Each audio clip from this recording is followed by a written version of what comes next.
bem. Eu se calhar pegava aqui ainda, eu nunca sei muito bem o que é que é dizer, mas há aqui uma coisa que é muito engraçada, que é, para já, lamentar a absoluta alienação que estes dois acabaram por provocar. Um vem dizer que não há ninguém de direita aqui, o que faz logo com que metade das pessoas comecem a dizer perdão, e outro diz assim, eu mato jogadores do Porto, é mesmo em grande medida por causa. Portanto, todos os que sejam, fica logo o público alienado. Portanto, é muito bom que nós venhamos assim a sítios com pouca gente, porque senão voltávamos a ter um inverno quente, é tudo gente doida em termos gerais, incluo-vos a vós, mas a questão maior é esta e como pessoa que estudou História com muitos estudos, é muito engraçado isto, porque eu estou sempre a dizer às pessoas, se eu, por exemplo, vou perguntar aqui a alguém quem é que aqui se considera culto, levanta o braço. Estou mesmo a perguntar quem é que aqui se considera culto e levanta o braço. Estou a subir a máquina de filmar, não posso levantar. Exatamente. Não é espantoso, acho extraordinário. Ao ponto que nós chegamos a este ponto, chegamos ao ponto de acharmos que podemos dizer que não somos cultos. Acho isso extraordinário. Acho uma coisa incrível.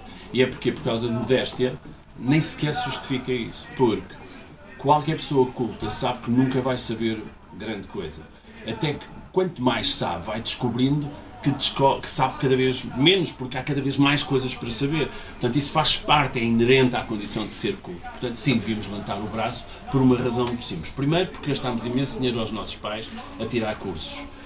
E, portanto, a ideia era de que eles tivessem um filho que não fosse ignorante. E isso aconteceu, isso correu mesmo bem. E as pessoas estão numa livraria e essas coisas todas. E, portanto, é muito importante que nós percebamos que temos de ser nós, as pessoas que tiveram a oportunidade, e são raras, nós é que julgamos que não, de ter acesso aos estudos, de promover a ideia de que ser culto vale mais do que não ser culto.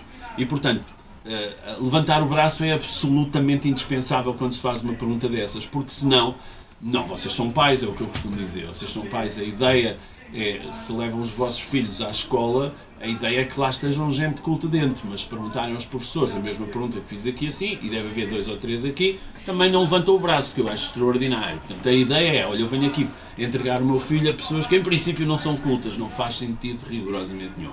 Portanto, temos a obrigação de afirmar a nossa cultura como um emblema, porque não faz sentido nenhum que nós tenhamos um emblema de futebol como do Porto, ou do Benfica, ou do Sporting, ou não sei de quê, ou da Académica, e depois quando nos falam sobre a nossa cultura nós estamos um bocadinho interessados em dar a ideia de que o não somos. É mentira, e tem de ser mentira. É obrigatório que seja mentira.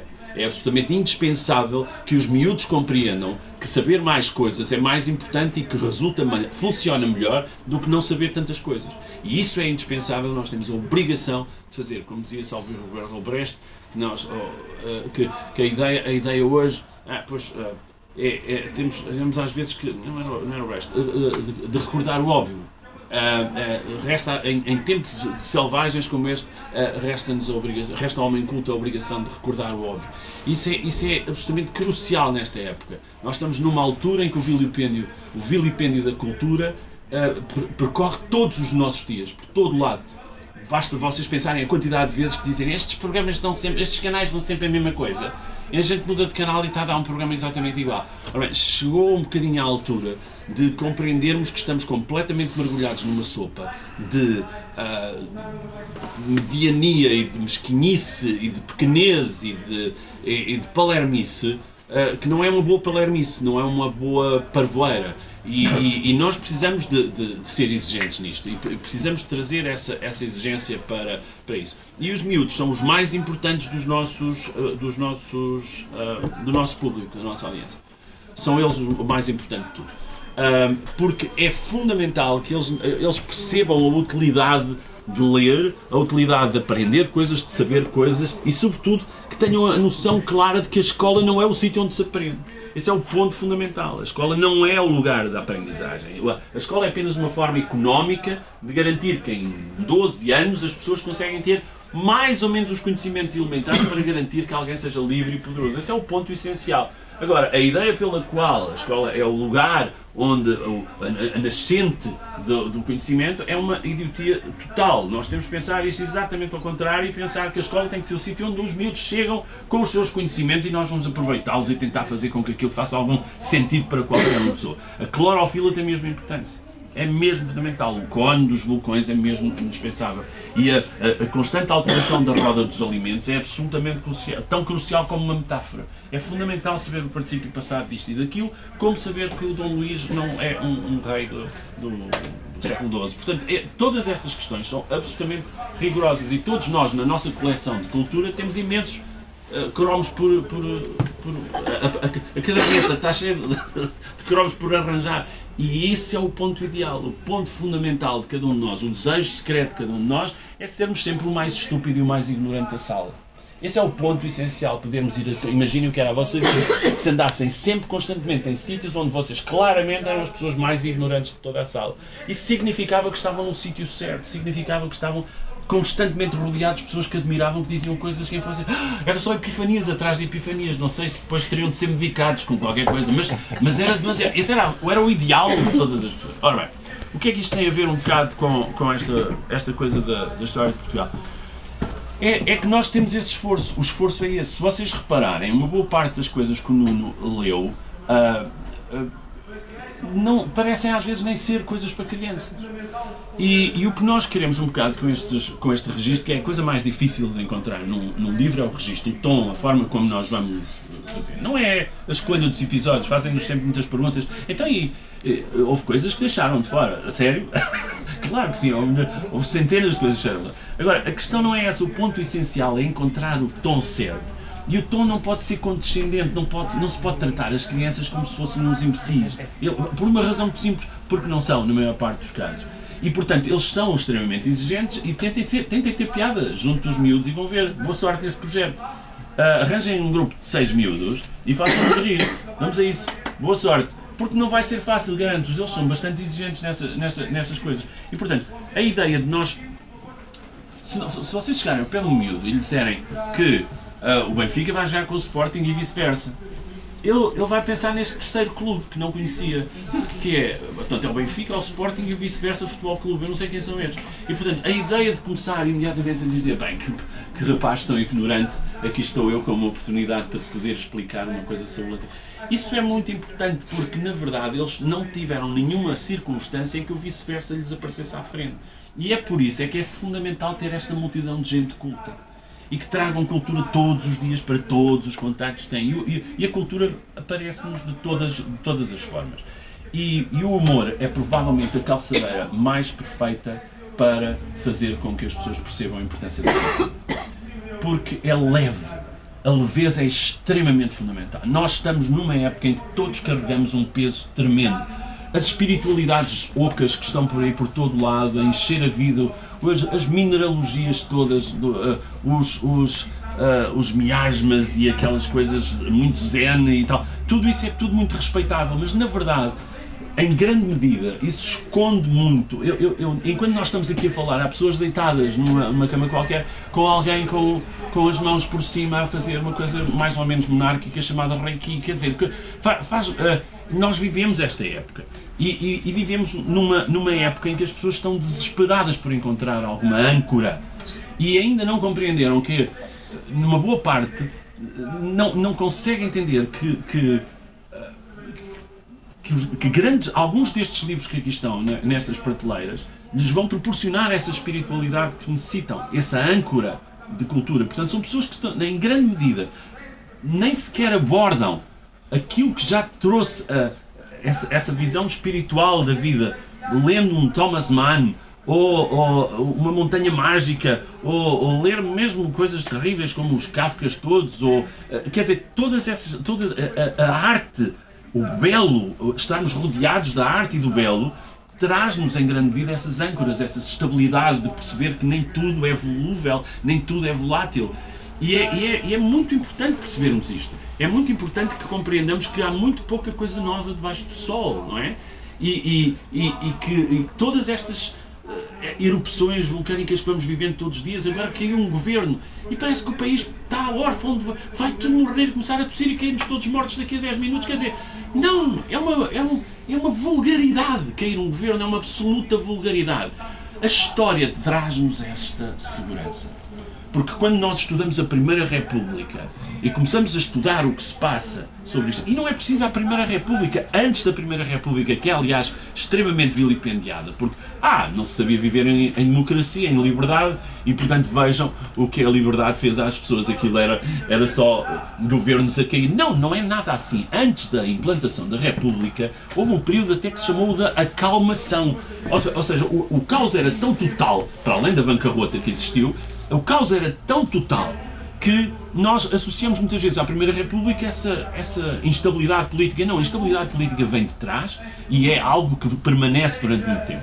Agora, quando nós pensamos nisso e olhamos para a história de Portugal e para este lado arrepiante da história de Portugal, ela ensina-nos coisas, ensina-nos a acalmar, sobretudo a fazer uma coisa que a história perita nisso. É dizer, tu não tens importância nenhuma.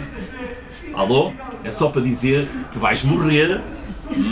O mundo não vai mudar grande coisa por causa do que tu fizeste. Talvez as coisas à tua volta tenham melhorado alguma coisa, mas é para te dizer que tu não tens grande importância. E a prova disso é que praticamente ninguém aqui se lembra verdadeiramente de algum trisavô que tenha tido. Nem sequer o nome. E se calhar bisavós. Portanto, esses que vocês já não se lembram, sois vós. Portanto, isto se não vos tranquiliza, então nada vos tranquiliza. Portanto, grande parte das ideias que a história acaba por transmitir é esta ideia de que viva a tua vida muitíssimo bem, aproveita o privilégio de estares vivo e não te doer muitas costas. Porque este é o ponto essencial.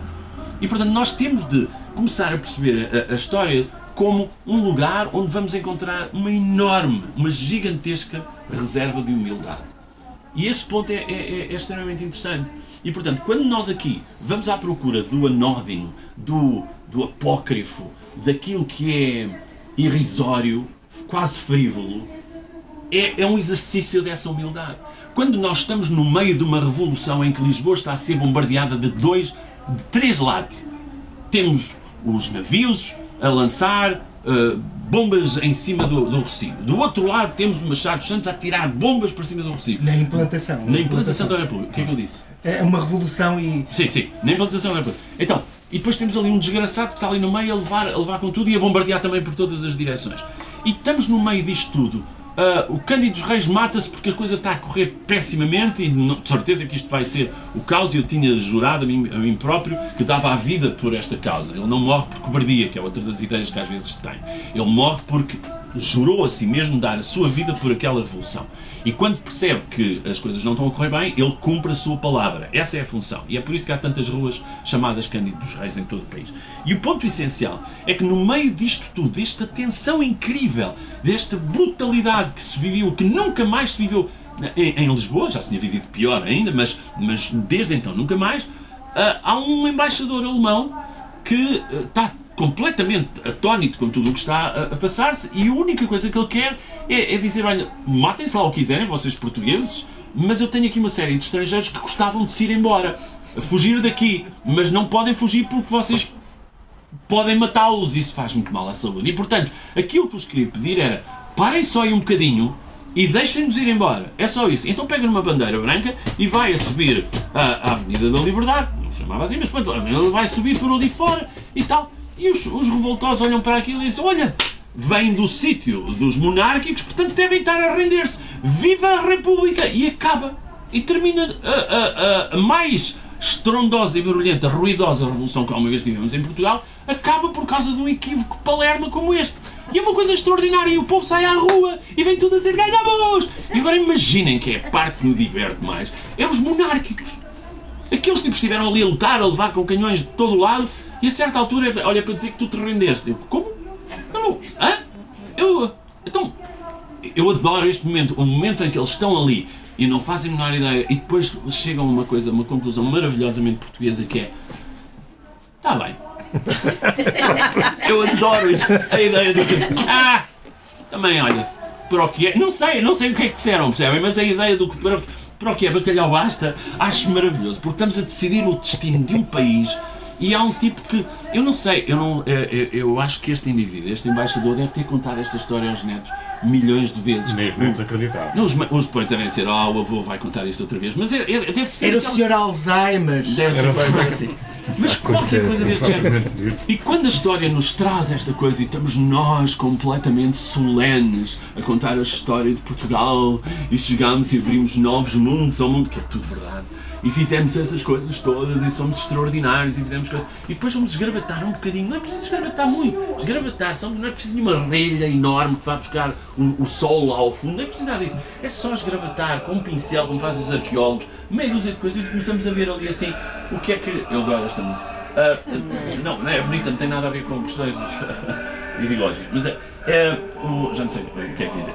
E encontramos logo isso, encontramos logo o frívolo, encontramos logo o irrisório e a falibilidade de cada um de nós, a possibilidade de nós podermos tomar grandes decisões na nossa vida por gestos que são mínimos e que são quase insignificantes e que não têm importância. E depois sabemos que isto é verdade, nós suspeitamos secretamente que é assim. Que algumas das mais importantes decisões que cada um de nós tomou na vida foram decisões, se calhar, muito mínimas e que depois assumiram repercussões tão insuspeitadas e tão monumentais que nos alteraram completamente a forma de viver. Eu casei com aquele e se calhar não devia. Ou eu não casei com aquele e se calhar devia. Quer dizer, seja lá o que for, este tipo de circunstâncias são-nos constantemente recordadas pela história. E eu acho isso absolutamente fascinante. A outra coisa que queria dizer-vos é que, ainda por cima, Portugal é rico nestes equívocos. Nós temos todo o problema de 1383-85 nasce também com uma... Nós readquirimos a independência, digamos assim, quase, com uma mentira, que é outra das coisas que eu adoro estudar. A mentira, qual é o papel, a importância da mentira no seguimento de um país?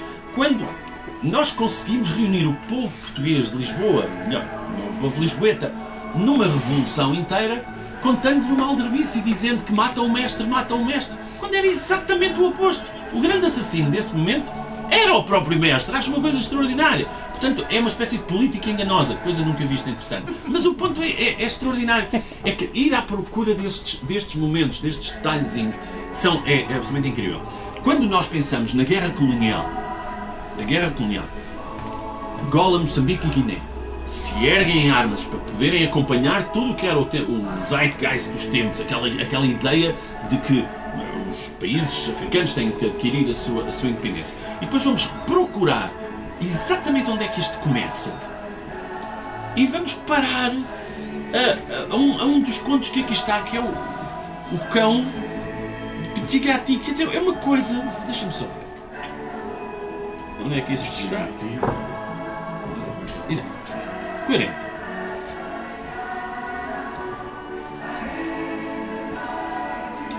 O cão de Pitigati, sim. Em 1959, não se importa que eu leia só um bocadinho. O cão de Pitigati. Em 1959, o Porto Marítimo de Bissau era a principal porta de entrada e saída de mercadorias da Guiné-Bissau. O porto incluía vários cais que eram geridos pelas diversas casas comerciais que ali faziam negócio. Empresas como a Casa Gouveia, a CUF, Nosoko, ou Nusou, como se dizia, Eduardo Guedes, Ultramarino e Barbosa e Comandita. Adoro estas coisas todas. Aliás, estamos aqui mesmo junto daí dos Cunhas, que é uma coisa maravilhosa. Dominavam a vida comercial nesse tempo.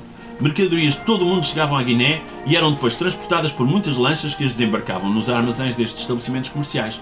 De volta, os produtos locais, como o arroz e a mancarra, que é o amendoim, eram levados de terra para os navios através destas lanchas. Bom, temos aqui um ambiente perfeitamente tranquilo e tal. Era costume nesta terra que todos os anos as empresas combinassem entre si os preços dos produtos agrícolas, assim como os salários dos estivadores e dos descarregadores de mercadorias, que tradicionalmente eram aumentados todos os anos. Todos os anos eram aumentados. Aconteceu que nesse ano, como era costume, todas as empresas aumentaram os salários aos seus trabalhadores, mas a Casa Gouveia recusou-se a fazer o mesmo. Os meses passavam e só os estivadores do cais Pitigiti da Casa Gouveia é que não eram pagos com os salários aumentados. Os ânimos começaram a aquecer entre os estivadores, ninguém sabia a razão porque a Casa Gouveia se recusava a pagar o acordado. Percebeu-se, entretanto, que tudo isto se devia apenas à teimosia do administrador do Porto, o intendente António Barbosa Carreira. Dizia-se que o administrador tinha 2 cães e que um deles tinha sido acidentalmente morto por um marinheiro de Pidjigiti. Furioso com a morte do seu cão, o administrador decidiu não pagar o aumento devido aos descarregadores de Pidjigiti. Fartos de esperar, os trabalhadores revoltaram-se e fizeram greve no dia 3 de agosto de 1959. A polícia foi então chamada para controlar uma crescente multidão enraivecida de estivadores. A zanga era tal que um subchefe da polícia foi agredido na cabeça com um remo levado,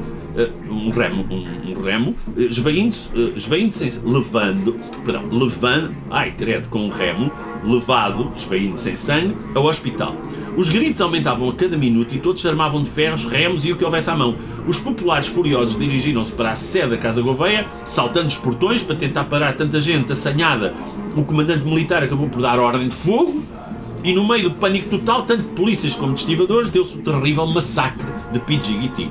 Aquilo que no início era apenas uma pequena vingança pessoal pela morte de um cão, teve como resultado a morte de dezenas de trabalhadores que apenas reclamavam o que lhes tinha sido prometido. Esta pequena e horrorosa revolta não se ficaria por aqui. Viria a ser o episódio, reconhecidamente pelos historiadores africanos, que desencadeou o início de um longo movimento armado de libertação da Guiné contra a presença portuguesa naquela terra. Há um tipo que diz: olha, mataram-me o cão. Portanto, vou mudar completamente por causa desta minha decisão, sendo assim já não te vou aumentar. E isto vai ser, digamos assim, um rastilhozinho. Não é o único, nós sabemos que não tem nada a ver com isso, mas, na verdade, acaba por ser a última gota de água que faz transbordar a impaciência daquela gente. E é um cão, entendem? É um cão. Queira só não se queira. Portanto, quem está muito interessado em estudar a história com a ideia de que as elites são muito importantes no curso da história, isso é tudo verdade. É tudo verdade, nós gostamos muito e temos todos uma formação mais ou menos marxista. Todas as pessoas que estudaram História em Portugal, todas elas estão muito imbuídas de uma certa visão historiográfica que vinha muito dentro da linha dos grandes movimentos, e foi muito importante que existisse isso, porque era uma área que não estava minimamente trabalhada, porque tudo era elite pura, e depois fez-se como à forma hegeliana, como sempre. Tivemos uma tese, tivemos a antítese, e agora felizmente estamos a fazer a síntese e a reconhecer novamente a importância das elites no meio disto tudo. Mas o ponto essencial é este, é que o anódino, lá está, o fortuito, o privilegiado, a coisa pequenina, o pequeno detalhe, muitas vezes tem implicações. É o tal acenar de asas da borboleta, muitas vezes, que também existe em história e que é muito interessante. Ir à procura desses pequenos detalhes e não nos esquecer também era uma incumbência que nós sentimos que era necessária. A última coisa que quero dizer, sem tarde mais, já vos maço demais, mas queria só dizer-vos mais 2 coisas que são muito. Uma coisa que é muito importante, que é a presença da poesia e da literatura nestes livros. Em todos os livros nós temos sempre, muito por influência a presença sempre da literatura. Neste caso, como ainda nunca falámos disso em nenhuma apresentação, queria hoje só referir a presença do Mário de Sá Carneiro, uma predileção minha, que queria obrigatoriamente colocar aqui, e que se chamava a si próprio, num poema que ficou muito, muito famoso, Os Fins Gorda. E esta ideia de Esfinge Gorda é uma síntese, uma súmula muito interessante daquilo que é toda a história e o que é cada um de nós. Esta noção de que todos nós temos digamos assim, um halo de enigma por desvendar, sempre, e que a todo momento estamos preparadíssimos para dizer que somos mais gordos do que esfinges. E entenda-se aqui ser gordo como fracassado, falhado, portanto a contradição, o contrário, o oposto diametral àquilo que é a esfinge na sua elegância enigmática e misteriosa. Portanto, esta ideia de que a história pode assumir as duas funções parece-me muito interessante. A história tem a obrigação de inspirar as pessoas, se quiserem patrioticamente, nenhum problema com a palavra, deve inspirá-las, deve fazer o mesmo efeito nas pessoas que este hino que tivemos a ouvir faz, levar-nos à ação, impelir-nos, fazer com que nós tenhamos, que saiamos das nossas cadeiras e do nosso bem-estar e que possamos ir ao cerne das questões, fazer coisas, essencialmente fazer coisas. Esse é um ponto essencial, e fazer coisas pode ser até escrever ou pintar, mas sobretudo dando sempre este tópico essencial de que a história nos recorda da nossa falibilidade, da nossa pequenez, do nosso... Garante que não estamos sós, que somos mais do que os ignorantes e que conseguimos fazer mais coisas e que a 3 minutos de morrermos temos de olhar para a nossa vida e perceber qual é a serventia que ela teve. E essa serventia tem que estar sempre, a resposta a essa pergunta tem de estar absolutamente assegurada, porque até a prova em contrário, esta é a única vida que temos disponível e, portanto, vivamos-la com a mesma leveza e a mesma alegria e a mesma intensidade e o mesmo gosto por sermos o que somos e sem necessidade de provar grande coisa a ninguém, porque a história nunca teve essa intenção de provar nada de especial a ninguém.